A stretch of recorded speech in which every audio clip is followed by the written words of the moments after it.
Hi, and welcome to Worldwide Canadian. I'm Tim Clark. Today, I'm going to let you in on a secret, and it involves a new EV in my future. Stick around.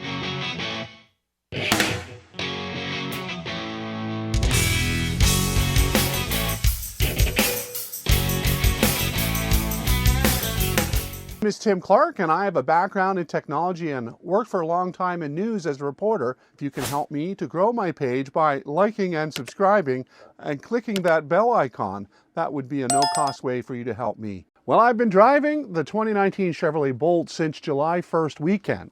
You see, I love every minute of the driving, but what I don't like is the speed that it takes to charge.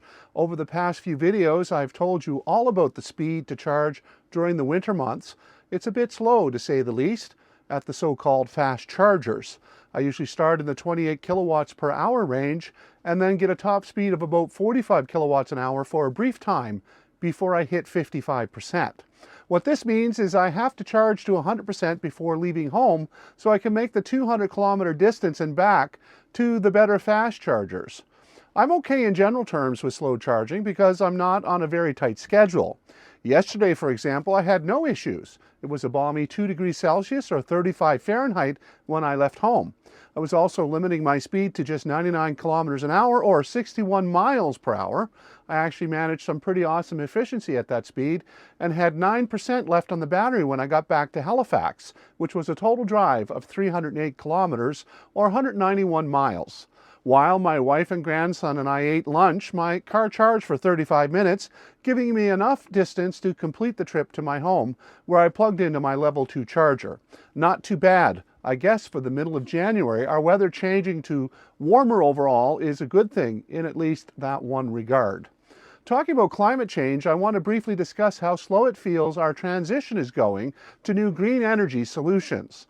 While I'm all for taking things slowly, I find some of the availability of EVs is because car companies are manipulating their sales so they can show that there's still a case for gasoline-powered vehicles. Just look at how hard they're pushing plug-in hybrids. While they can certainly justify it by pointing to bad availability of charging, I find it just undermines the positives by keeping a gasoline-burning engine under the hood, which means the dealers can still service them for years to come. If I were in charge, I would suggest that all cars sold in Canada and the US should be 100% battery powered in the next 2 to 3 years, not 10 or more years as it appears we are lurching towards right now.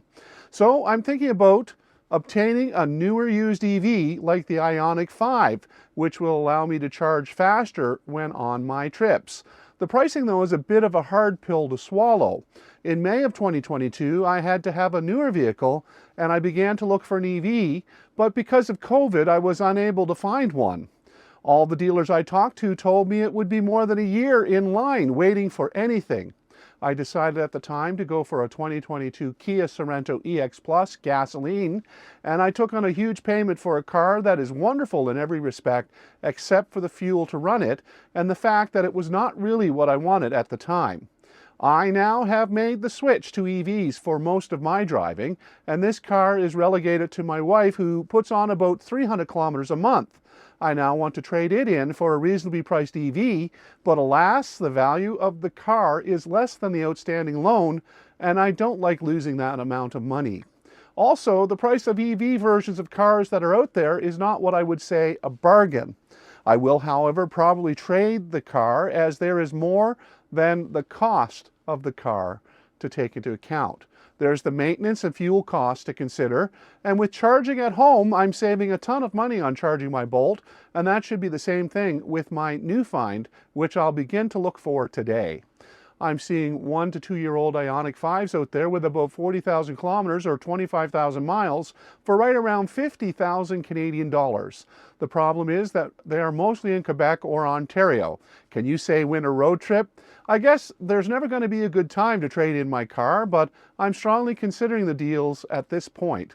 Of course, it'll mean I'll have to put a sizable down payment to bring my payments down rather, and I just might have to make the plunge this winter sometime.